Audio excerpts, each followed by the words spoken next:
The sun rose over Cedar Valley estates, spilling gold across rows of perfectly identical homes, each one standing like a soldier in formation. Every hedge was trimmed to regulation height, every mailbox spotless, every driveway free of dirt or debris.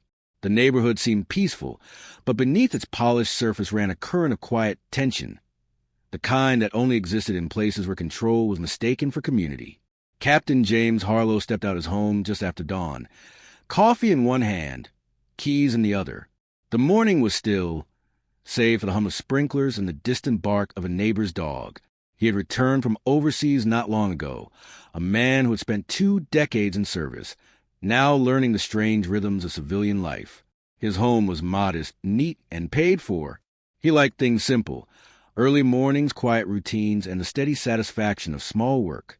He was halfway through loading his truck when he noticed something bright against the windshield, a flash of orange that didn't belong.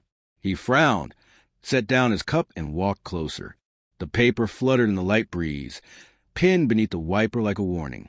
When he pulled it free, he saw the heading stamped in bold: HOA violation notice. It accused him of blocking community access by parking improperly. The listed fine was $75. The violation time was 6:43 a.m. He looked around, puzzled.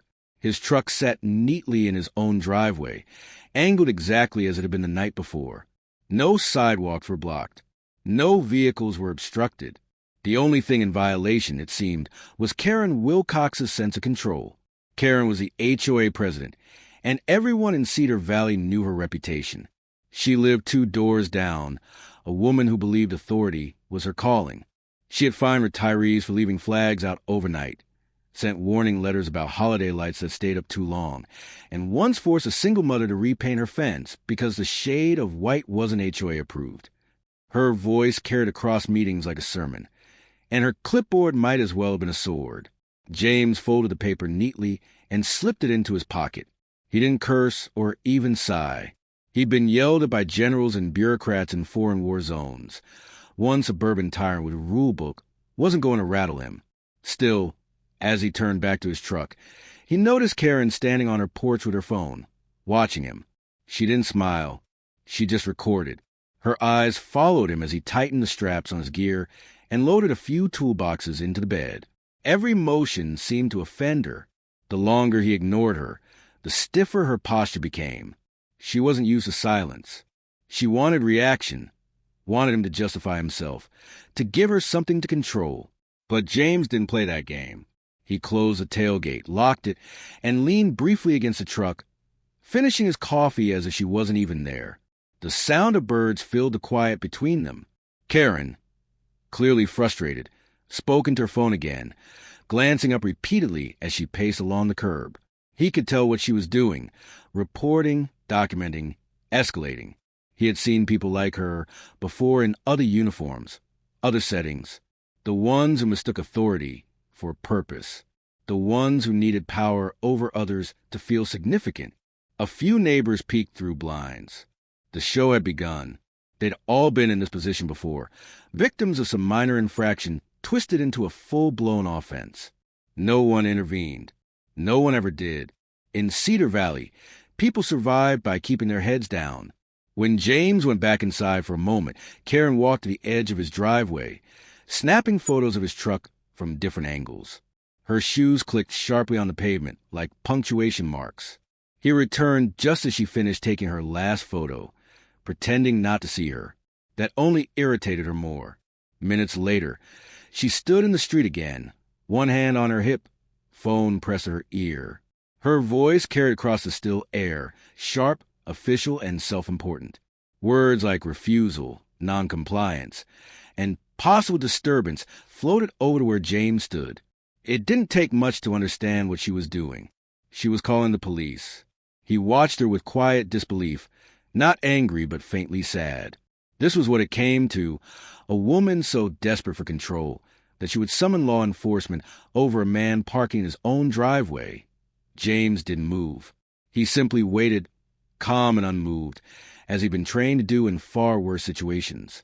He had seen people unravel in chaos, and he recognized the same tremor in Karen's actions, fear disguised as authority. By the time she ended the call, a few more curtains had shifted open. The neighborhood was awake now, united not in community, but in silent curiosity. James picked up his coffee again, watching the sunlight rise higher over the street. Somewhere far off, a faint siren began to wail, distant but growing louder. He didn't flinch. He just stood there, the quiet scent of a storm that hadn't yet realized who it was about to challenge. The sirens grew louder as they approached, echoing off the rows of identical homes. The sound cut to the calm morning air, bouncing off trimmed hedges and spotless mailboxes, stirring quiet excitement among the neighbors. Curtains fluttered open, silhouettes appeared in windows, and a few residents stepped onto porches pretending to check the mail. Everyone in Cedar Valley knew something was happening, and no one wanted to miss it. 2 patrol cars turned the corner, lights flashing but sirens now off. They slowed to a stop in front of James Harlow's driveway. The officers inside didn't rush out. They took a moment, reading the situation before stepping into it. It was clear from their faces that this wasn't the emergency they had been led to expect. Karen Wilcox was already waiting at the curb, her phone clutched tightly in one hand, a folder of papers in the other. She walked toward the police cars like someone greeting an inspection team, her voice rising with the confidence of someone convinced she was in the right. She began talking before either officer had even closed their doors. "Thank you for coming so quickly," she said, gesturing dramatically toward James's truck. "This resident has been blocking access to community driveways and refusing to comply with HOA orders. I've documented multiple violations. He's been warned several times, and he's becoming confrontational." Her tone carried the urgency of an emergency call, but the officer saw no confrontation, no raised voices, no danger. Just a man standing quietly beside his truck, calm, still, and strangely unbothered by the attention. One of the officers glanced at his partner, then back at Karen. James stood with his arms crossed, silent but alert. He didn't look defensive, only patient. He had seen this kind of thing before, people with small power trying to make it feel bigger. He knew it was better to let the scene unfold. In time, truth always spoke for itself. The senior officer finally approached him, polite but cautious. "Morning, sir. We got a call about a possible disturbance. Are you the homeowner here?" James gave a simple nod and handed over his ID without a word. The officer took it, reading the name first, then pausing when his eyes caught the title printed above it. His posture changed subtly, his tone softer now. "Thank you, sir." He passed it to the younger officer, who blinked as he realized what he was looking at. An official military identification card. Underneath the photo, clear as day, Colonel James Harlow, U.S. Army. Karen was still talking, her words tumbling over each other. "I've been trying to enforce community safety rules, and this individual is—" She stopped mid-sentence when she noticed both officers' expressions had shifted. They were no longer focused on her, no longer nodding along to her complaints. Instead, their attention was entirely on the man she had accused. The lead officer straightened slightly, the kind of movement that came from instinctive respect. He handed the ID back to James, who accepted it without comment. The silence stretched for a moment, thick and uneasy. Karen, confused, began to stammer. "Well, I'm not sure what that has to do with." The officer interrupted gently but firmly. "Ma'am, this man is on his own property. His vehicle isn't obstructing the road or violating any city laws. I'm not sure what the issue is here." Her face flushed, the authority she carried beginning to fracture. "He's breaking HOA policy," she insisted, her voice thinner now. "Section 3A states that driveways must remain clear." "That's an internal community rule," the officer replied, keeping his voice even. "We don't enforce HOA bylaws. Unless there's a legal violation, this isn't a police matter." The words hit harder than he intended. Karen blinked, her composure cracking for the first time. Around them, neighbors whispered from their yards, realizing what was unfolding. James stood quietly, hands clasped behind his back, a faint trace of patience still in his eyes. He didn't gloat. He didn't need to. The truth had already leveled the field. The younger officer turned to him once more, respectful but curious.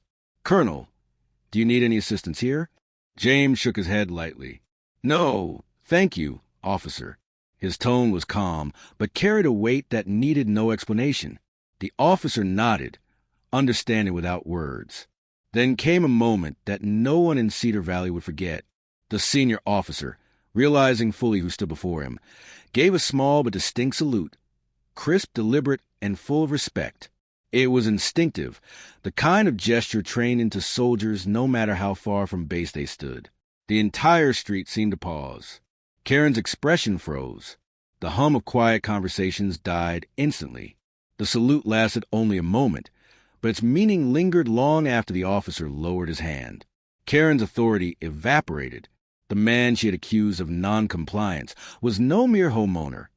He was a decorated officer, a man who had spent years upholding the very laws she thought she could manipulate. The officers exchanged a final glance, quietly ending the scene. "You folks have a good day," the lead officer said before returning to his cruiser. Within minutes, both patrol cars rolled down the street, lights fading into the distance. Karen stood frozen in the middle of the road, the phone limp in her hand. For the first time since anyone in Cedar Valley could remember, she had no words. The quiet that followed wasn't peaceful. It was heavy, the silence of a neighborhood realizing that the balance of power had just shifted. James didn't say a word. He simply climbed into his truck, turned the key, and let the low rumble of the engine fill the air. Then, as calm as ever, he backed down his own driveway, no longer a man under inspection, but one who had just reminded everyone what real authority looked like. The silence that followed the police departure lingered longer than anyone expected. The street, once filled with whispers and curiosity, now felt heavy with something unspoken. The flashing lights were gone, but their reflections still seemed to dance on the windows of Cedar Valley estates. People slowly withdrew back into their homes, peeking once more through blinds before letting the curtains fall. The show was over, at least for them. Karen Wilcox, however, didn't move. She stood frozen on the curb, the color drained from her face, her phone still clutched in her hand. The moment replayed in her mind like a bad dream. The officer's salute, the subtle nod of respect toward the man she had tried to humiliate, and the sudden realization that she had called law enforcement on a high-ranking military officer for parking in his own driveway.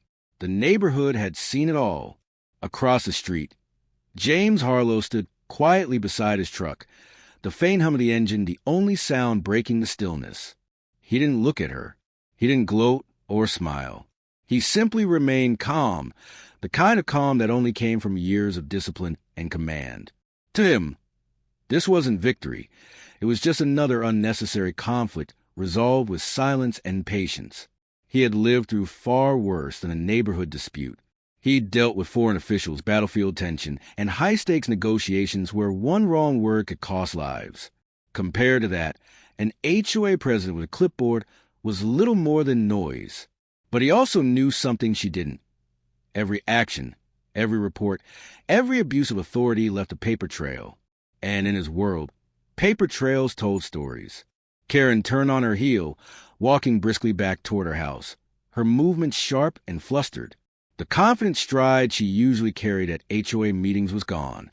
For the first time, she felt the sting of being watched not as a leader, but as someone who had gone too far. The neighbors who once avoided her now looked at her differently. Not with fear, but quiet judgment.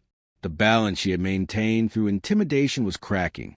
James stayed outside for a while longer. The sky was beginning to turn soft with evening light, streaks of orange and blue stretching across the horizon.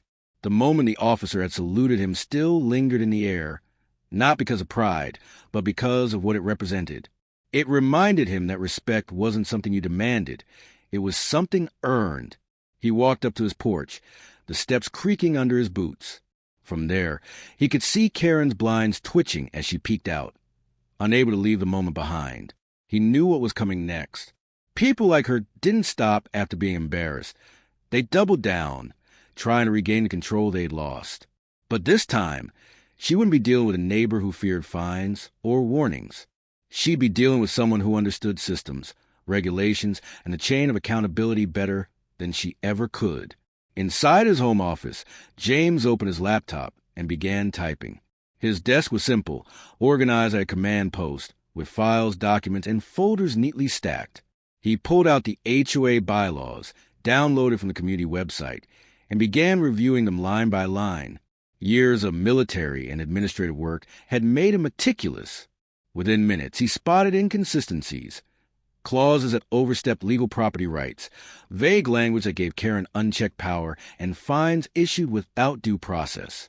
He took notes, cross-referenced codes, and documented everything. He wasn't planning revenge. He was preparing accountability. He had always believed in structure, real structure, built on fairness, integrity, and transparency.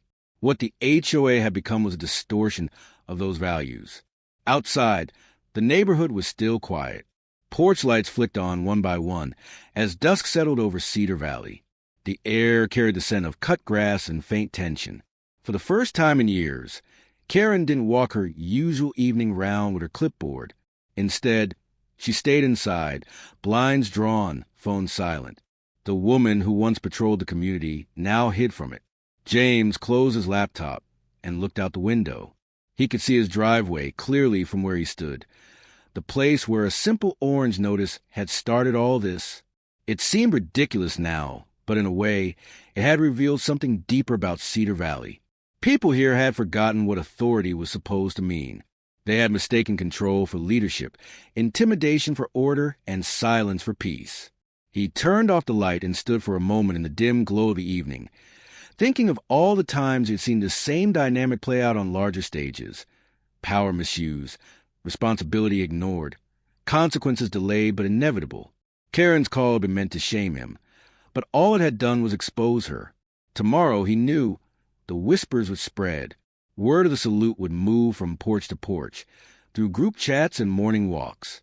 And as it did, the neighborhood's fear would begin to fade. That was how real change started, not with anger, but with quiet truth. He stepped out one last time before bed, the air cool and still. His truck sat peacefully in the driveway, exactly where it belonged. The same flag that hung on his porch rustled gently in the breeze, catching the faint light from the street lamps. It was an ordinary night in an ordinary neighborhood, but something had shifted beneath the surface. For the first time in a long time, Cedar Valley Estates didn't feel entirely under Karen Wilcox's control. It felt like it was waking up. The next morning, Karen woke up to a neighborhood buzzing with speculation. The story had spread faster than wildfire. How the HOA president had called the cops on a man for blocking his own driveway, only to learn he was a decorated military officer with federal clearance.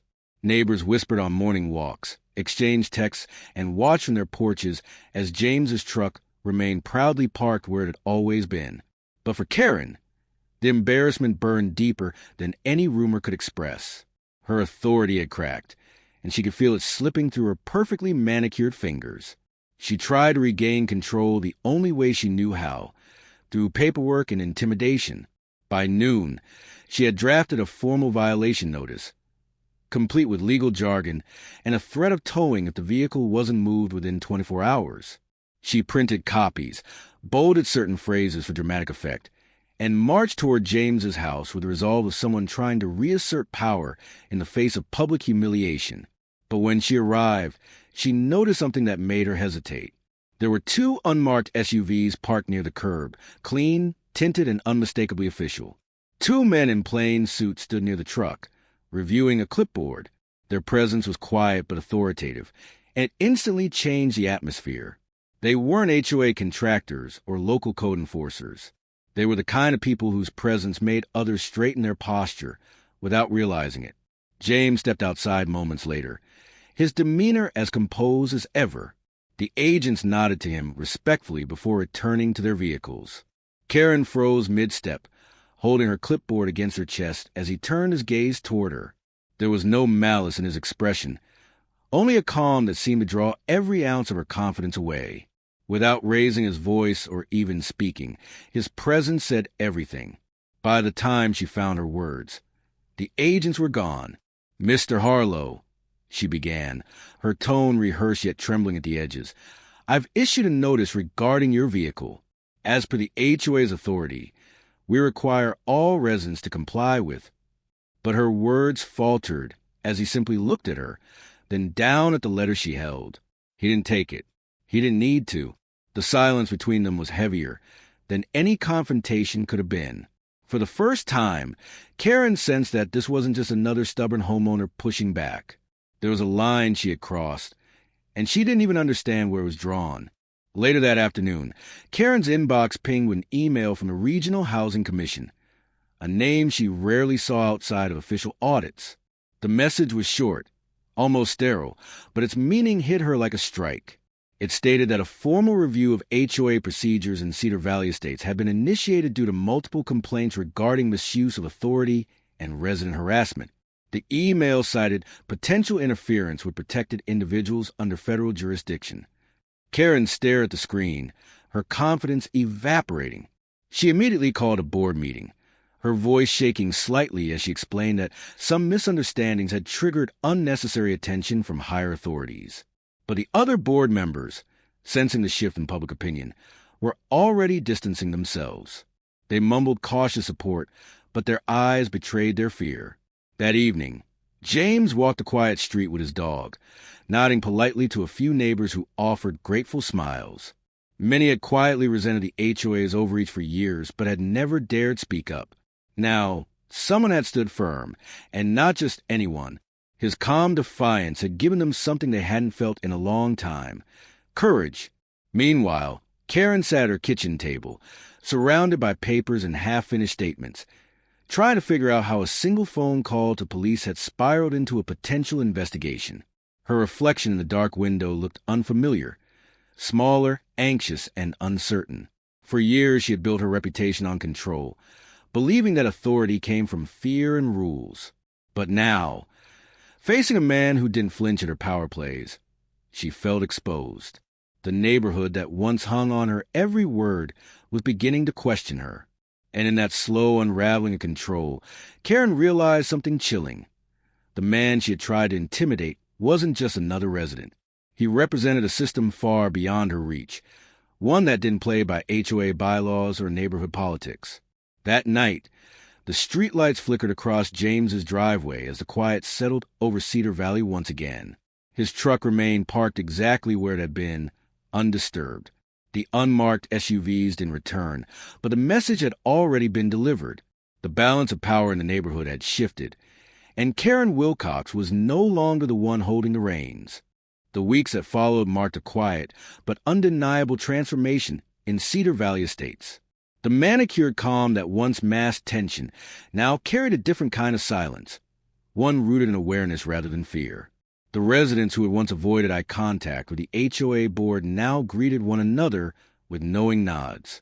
Conversations that once whispered complaints behind closed doors began to surface openly, cautiously at first, then with growing confidence. The spell of intimidation had been broken. Karen Wilcox tried to keep her composure, as the control she once wielded slipped further away. Her attempts to rally the board met resistance. Her motions were tabled, her emails ignored, and her tone, once commanding, now drew tired sighs instead of obedience. Even the property management company began questioning her decisions, citing reputational risk and pending compliance inquiries. The walls of power she had built with rules and fear were crumbling under the weight of exposure. Meanwhile, James Harlow remained quiet. He didn't speak of what had happened, nor did he gloat. His days were simple: early morning runs, quiet evenings on the porch, and occasional wave to passing neighbors. Yet his calm presence had become a symbol of something larger: quiet strength. Every resident who saw his truck in the driveway felt a reminder that standing firm didn't always require confrontation. Sometimes, dignity spoke louder than defiance. Then, one afternoon, letters arrived in every resident's mailbox, official correspondence from the State Housing Oversight Committee.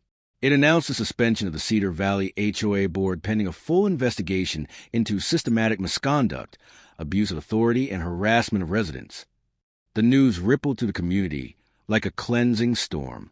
Neighbors stepped outside, holding the letters in disbelief, exchanging glances that carried both relief and satisfaction. Karen received her own notice, printed on heavy paper with the state seal embossed across the top. She read it 3 times, each line stripping away another layer of denial. The investigation wasn't just about one complaint. It referenced a pattern of behavior stretching back years. Fines issued without cause, selective enforcement, misuse of funds, and intimidation. The documentation was meticulous, the evidence undeniable. And somewhere among the cited incidents, she saw the familiar date, the day she called the police on James Harlow. She sank into her chair, staring at the page until the words blurred.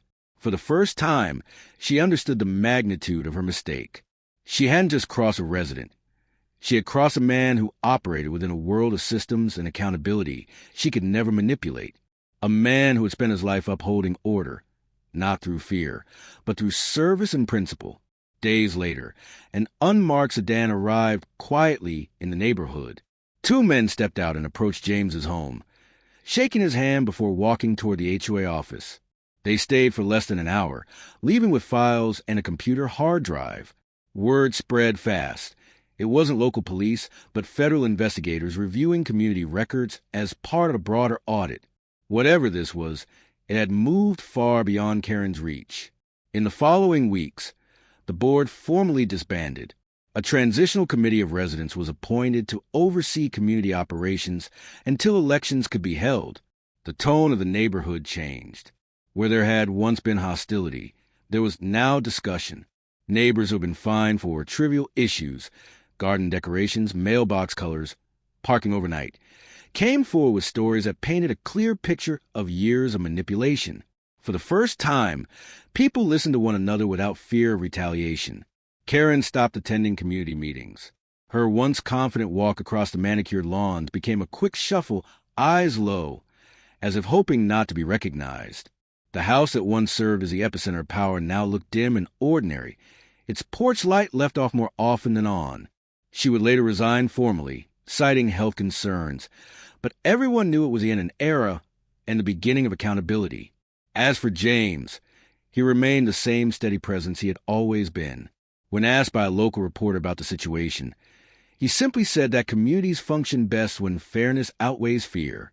He didn't seek revenge, didn't boast, and didn't engage in public spectacle. He believed in order, in quiet strength, and in the idea that integrity would always find its way to the surface, no matter how long it took. One evening, as the sun dipped low and cast golden light across the driveways, neighbors gathered for a casual barbecue, something that hadn't happened in years. Children played freely, laughter replaced tension, and for once, everyone felt like they belonged. James stood at the edge of his lawn, a glass of lemonade in hand, watching the sense of unity slowly return to a place that had forgotten what it meant. The truck still sat in his driveway, right where it had always been, not as a symbol of defiance, but as a quiet reminder of balance restored. What began as an act of petty control had become a lesson in humility, one that rippled far beyond a single street. And as the evening breeze carried laughter through the air, Cedar Valley Estates finally felt like a community again, not ruled but renewed.